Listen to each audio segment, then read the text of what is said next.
कौशल्या दशरथ के नंदन, राम ललाट पे शोभित चंदन।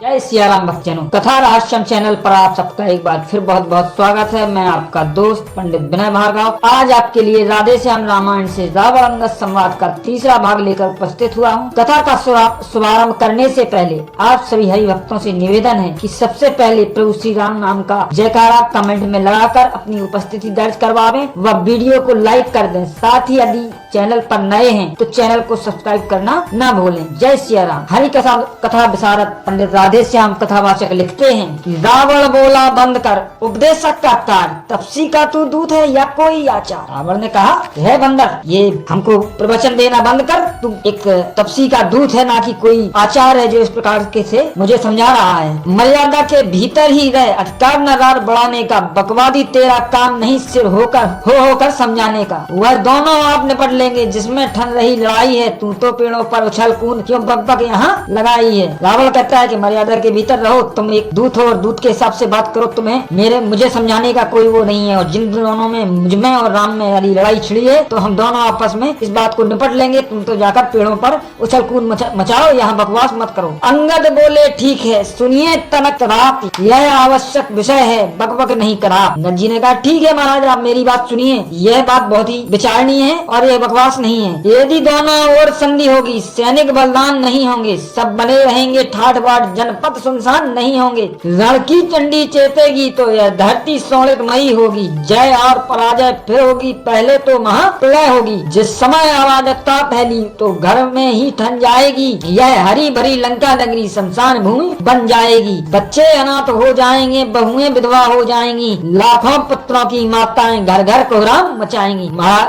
रावण ये आप सुनिए कि यदि युद्ध होगा तो कैसा विध्वंस होगा। यह समझाते हुए अंगद कहते हैं, बहुत से सैनिक बलिदान हो जाएंगे, राजपाट सुनसान हो जाएंगे, यदि रण की चंडी जीते होगी तो यह धरती लहू से लहूलुहान हो जाएगी और जीत हार तो बाद में होगी, पहले तो महाप्रलय होगी। जिस समय तक फैल जाएगी उस समय पे घर घर में ठन जाएगी और यह हरी भरी लंका नगरी शमशान की भूमि की तरह हो जाएगी और बच्चे अनाथ हो जाएंगे, बहुएं विधवा हो जाएंगी, लाखों पुत्रों की माताएं घर घर में रो रो कर कोहराम मचाएंगी। एक और भी बात है, वह है अपना भाव, तनिक उसे भी ध्यान धर, सुनिए महानुभाव। अंगद जी कहते हैं कि एक बात और है, उसका भी आप इसे ध्यान करके सुन लीजिए। जब तक लंका के राजा की यह सुंदर मूर्ति सुशोभित है, तब तक स्वर्ग ये पिताजी की सब जगह कीर्ति भी जीवित है। अर्थात आपके दर्शन कर तत्काल ध्यान में आता है, जो पालिका में दबा रहा वह ही रावण राजा है। जिस दिन यह पराक्रमी दशमुख पृथ्वी तल से उठ जाएगा, यस मेरे पिता बालिका भी भूमंडल से उठ जाएगा। इसलिए जियो तुम खूब जियो, हो कीर्ति स्तंभ बालिवर के, जीने का साधन भी है, सेवक हो जाओ सियावर के। कहा महाराज एक बात और है, अंगद जी ने कहा कि महाराज एक बात और है, जब तक आप जीवित है मेरे पिता की यश कीर्ति की पताका भी उच्छल होकर लहरा रही है। इसलिए मैं कहता हूँ कि आप श्री राम की शरण में जाएं और अनंत वर्षों तक राज्य करें। रावण बोला, बंद कर वचन व्यंग आघात, छोटे मुख से कर रहा बहुत बड़ी तुम बात। रावण कहता है, अरे मूर्ख बंदर, तू छोटे मुख से बहुत बड़ी बात करता है। जो काया और भया तो रहे, वे संधि संदेश पठाते हैं, सच्चे योद्धा सर देते हैं पर सर को नहीं झुकाते हैं। मेरी दुर्दंड प्रचंडता से बढ़कर प्रचंड मानदंड नहीं, तू राजदूत है इस कारण दे रहा सभा में दंड नहीं, पर अब मैंने यह ठान लिया, दुर्वचनों का बदला लूंगा, जब राजसभा से जाएगा तब तुझको मरवा डालूंगा। रावण कहता है कि है जो डरपोक होते हैं वे संधि संदेश पहुंचाते हैं और जो योद्धा होते हैं वो अपना या तो सर देते हैं, देकर भी सर नहीं झुकाते, और मेरी दुर्दंड चंडता को प्रचंड सबसे बढ़कर है। तू राजदूत है इस कारण से तुझे सभा में दंड नहीं दे रहा हूँ, लेकिन जब तू सभा से जाएगा तो इन दुर्वचनों के कारण तुझे मैं मरवा डालूंगा। अंगद बोले, हो चुका सूली का आदेश, तो सुन ले फिर से अधम खरा खरा उपदेश। जब आपने, अंगद जी कहते हैं, जब आपने मुझे सूली का आदेश दे ही दिया है तो फिर मेरे भी खरे खरे उपदेश सुन लीजिए। आगे बोलते हैं अंगद जी, अज्ञानी अभिमानी राक्षस, तू किस घमंड में फूला है, जग में मनुष्य है इस प्रकार जिस जल में जिस तरह बबूला है। तू अपनी सेखी में है, त्रिभुवन को मैंने जीता है, क्या सुनी न यह लोकोक्ति, कभी अन्यायी अधिक न जीता है। जब दिन मरने के आते हैं तो अत्यल्प आयु रह जाती है, तब बुद्धि निपट उल्टी होकर मद के जल में बह जाती है। पापों ने अंधा किया तुझे, अंतिम दिन आने वाला है, दो चार रोज में रावण तू इस जग से जाने वाला है। इस जग में बालिराज से मिल,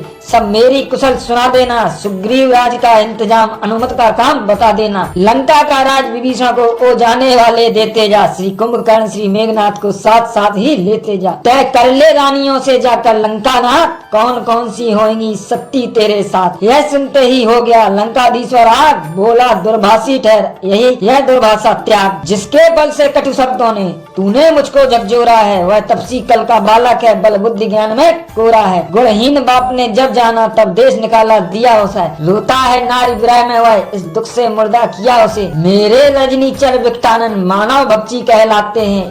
ऐसे ऐसे बच्चों का तो एक ही ग्रास कर जाते हैं। प्रभु के प्रति अब शब्द वह बोला जब 10 भाल, भक्ति अंगद हृदय में तुरंत क्रोध की ज्वाल। अंगद जी ने कहा जो सेवक अपने कानों से स्वामी की निंदा सुनता है, परिहार नहीं करता तो वह गोवत का पातक लगता है। यह सोच धरण पर कर मारे, क्रोधाग्नि दबा ए दबी नहीं। अचलेश्वर का अपमान हुआ फिर भी अचला तू चली नहीं। डगमगा उठी इस पर धरती, चकराया मात सवा भर का। लंका में हला चला आया, उड़ गया रंग लंकेश्वर का। सिंहासन से चक्कर खाकर गिर गया दशानन धरती पर। हाथों से उन्हें उठाता था जो मुकुट गिरे थे पृथ्वी पर। 6 तो तुरंत ही उठा लिए, फिर अवसर मिला नहीं खलको। कारण अंगद ने शेष 4 फेंके चटपट रामा दल। मुक्तों पर वानरों की जिस क्षण पहुंची दृष्ट, बोले क्या होने लगी तारागण की भ्रष्ट। जय सिया राम जय सिया राम जय सिया राम। भक्तजनों आज का प्रसंग यहीं तक। आगे की कथा आपके कमेंट के ऊपर है। जब आप लोग कमेंट करेंगे तब इससे आगे का भाग मैं सुनाऊंगा। बहुत ही सुंदर आगे वर्णन है जब अंगद जी महाराज अपना स्वयं पैर जमा देते हैं रावण की सभा में, और का